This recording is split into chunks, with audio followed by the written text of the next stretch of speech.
time we sneeze, and some people's houses have too much dust.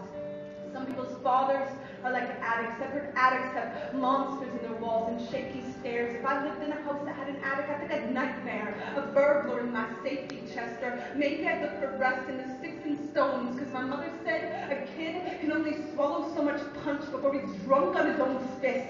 The only drunk I've ever known was sleeping in the alley behind my church, and Jesus turned water into his wine, so even God has his bad days. But on your bad days, couldn't you just say, hey, I'm having a bad day?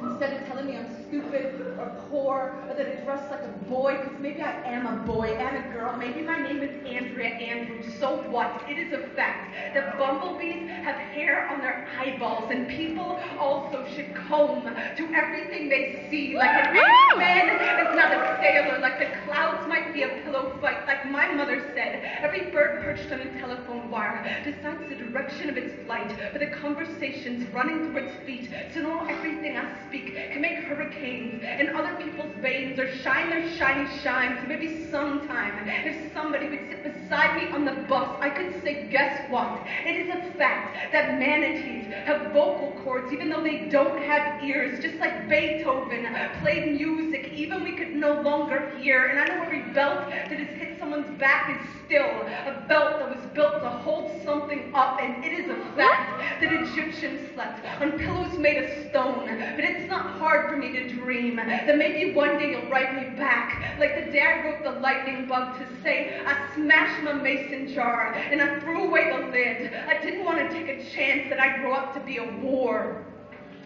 I want to be a belly dance, or a pogo stick, or an accordion, or the fingerprints the mason leaves in the mortar between the bricks to prove that he was here, that he built a roof over